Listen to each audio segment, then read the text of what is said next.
ಮಹಿಳಾ ಮೀಸಲು ಮಸೂದೆಯ ಸೋಲು ಕಾಂಗ್ರೆಸ್ ವಿರುದ್ಧ ಪ್ರೀತಂ ಜೇಗೌಡ ತೀವ್ರ ವಾಗ್ದಾಳಿ. ಹಾಸನ ಕ್ಷೇತ್ರದಿಂದ ನಾನು ಸ್ಪರ್ಧೆ ನಿಶ್ಚಿತ, ಯಾವ ಅನುಮಾನ ಬೇಡ. ಸಂಸತ್ತಿನಲ್ಲಿ ಮಹಿಳಾ ಮೀಸಲು ಮಸೂದೆ ಸೋಲಿನ ಹಿನ್ನೆಲೆಯಲ್ಲಿ ಕಾಂಗ್ರೆಸ್ ವಿರುದ್ಧ ಬಿಜೆಪಿ ರಾಜ್ಯ ಪ್ರಧಾನ ಕಾರ್ಯದರ್ಶಿ ಹಾಗೂ ಮಾಜಿ ಶಾಸಕ ಪ್ರೀತಂ ಜೇಗೌಡ ಆಕ್ರೋಶ ವ್ಯಕ್ತಪಡಿಸಿದರು.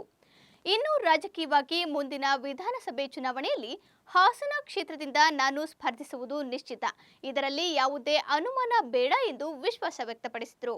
ನಗರದಲ್ಲಿ ಪತ್ರಿಕಾಗೋಷ್ಠಿಯಲ್ಲಿ ಮಾತನಾಡಿದ ಅವರು, ಮಹಿಳೆಯರ ರಾಜಕೀಯ ಸಶಕ್ತೀಕರಣಕ್ಕಾಗಿ ಕೇಂದ್ರ ಸರ್ಕಾರ ಮಂಡಿಸಿದ್ದ ಮಹತ್ವದ ಮಸೂದೆಗೆ ವಿಪಕ್ಷಗಳು ವಿರೋಧ ವ್ಯಕ್ತಪಡಿಸಿರುವುದು ದೇಶದ ಜನತೆಗೆ ನಿರಾಸೆ ತಂದಿದೆ ಎಂದರು.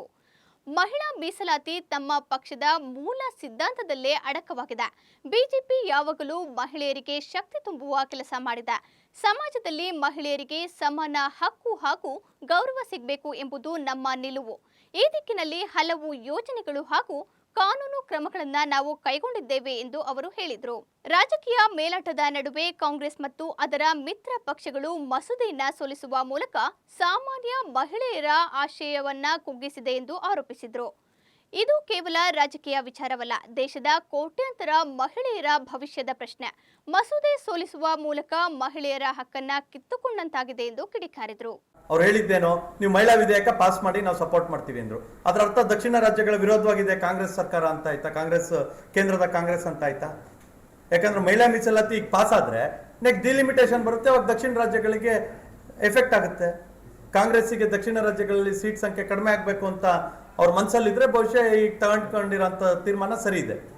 ಆದ್ರೆ ನಮ್ಮ ಬದ್ಧತೆ ದೇಶದ ಎಲ್ಲ ರಾಜ್ಯಗಳಿಗೂ ಪ್ರಪೋರ್ಷನೇಟ್ ಆಗಿ ಸೀಟ್ ಹಂಚಿಕೆ ಆಗಬೇಕು ಅನ್ನೋಂಥದ್ದು ಭಾರತೀಯ ಜನತಾ ಪಾರ್ಟಿಯ ಬದ್ಧತೆ ಇದೆ. ಆ ನಿಟ್ಟಿನಲ್ಲಿ ನಾವು ಪ್ರಯತ್ನವನ್ನು ಮಾಡಿದ್ದೀರಿ. ಈಗಲೂ ಕಾಲ ಮಿಂಚಿಲ್ಲ.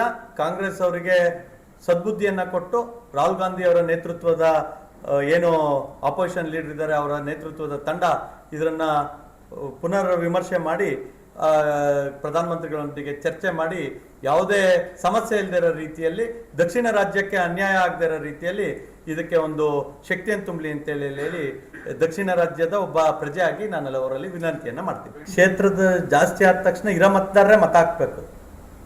540 ಇದ್ರು ಮೆಜಾರಿಟಿ ತಗೊಳ್ಬೇಕು, 840 ಇದ್ರು ಮೆಜಾರಿಟಿ ತಗೊಳ್ಬೇಕು. ಪಕ್ಕದ ದೇಶದಿಂದ ಕರ್ಕೊಂಡು ಬಂದು ಮತದಾನ ಮಾಡ್ಸಕ್ಕಾಗಲ್ಲ.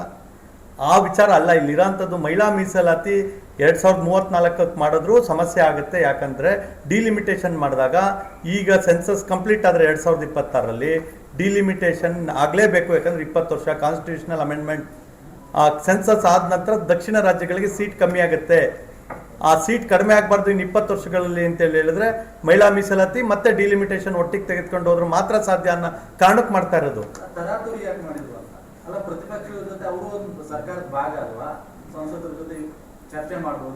ಎಲ್ಲ ಚರ್ಚೆ ಮಾಡಿ ಎಲ್ಲಾ ರಾಜಕೀಯ ಪಕ್ಷಗಳ ಮೀಟಿಂಗ್ ಅನ್ನ ಕರೆದಿ ಸರ್ವ ಪಕ್ಷಗಳ ಮೀಟಿಂಗ್ ಅನ್ನು ಮಾಡಿ ನಿಯೋಗ ರಚನೆ ಮಾಡಿ ಇದು ಮಾಡಿರೋಂಥದ್ದು. ಇದೆಲ್ಲಕ್ಕಿಂತ ಹೆಚ್ಚಾಗಿ 2034ಕ್ಕೆ ಆಗ್ಬೇಕಾಗಿದ್ದಂತ ಮಹಿಳಾ ಮೀಸಲಾತಿ ಮಸೂದೆಯನ್ನ ಅನುಷ್ಠಾನ ಮಾಡಬೇಕು ಅಂತ ಕಾಂಗ್ರೆಸ್ ಅವ್ರದ್ದು ಕೂಡ ಕಲ್ಪನೆ ಇದೆ. ಅದ್ರ ವಿರುದ್ಧವಾಗಿ ಇವತ್ತು ನಡ್ಕೊಳ್ತಿರೋ ಅಂತದ್ದೇ ದುರದೃಷ್ಟವಶ. 34 ಇಲ್ಲ 34ಕ್ಕೆ ಇಂಪ್ಲಿಮೆಂಟೇಷನ್ ಅಂತಿತ್ತು. ಯಾಕಂದ್ರೆ ಡಿಲಿಮಿಟೇಷನ್ ಆಗಿರ್ಲಿಲ್ಲ. ಆಗ ಪ್ರತಿಭಾ ಪಾಟೀಲ್ ಅವರು ಇದ್ದಂತ ಸಂದರ್ಭದಲ್ಲಿ ಮಹಿಳಾ ಮೀಸಲಾತಿ ಬಿಲ್ಲಿಗೆ ಮಸೂದೆಗೆ ಶಕ್ತಿಯನ್ನು ತುಂಬಬೇಕು ಅಂತ ಹೇಳಿ ಅವ್ರದ್ದು ಕೂಡ ಕಲ್ಪನೆ ಇತ್ತು.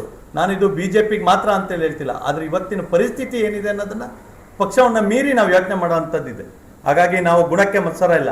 ಯಾರು ಏನ್ ಕೆಲಸ ಮಾಡಿದ್ರು ಒಳ್ಳೇದು ಅಂತ ಹೇಳೋಣ. ಇವತ್ತು ಕಾಂಗ್ರೆಸ್ ಇದ್ರ ವಿರೋಧ ಮಾಡಿದೆ, ಹಾಗಾಗಿ ಜನ ಕ್ಷಮಿಸಲ್ಲ ಅನ್ನೋದನ್ನ ಮಾತ್ರ ಹೇಳ್ತಾ ಇದ್ದೀನಿ.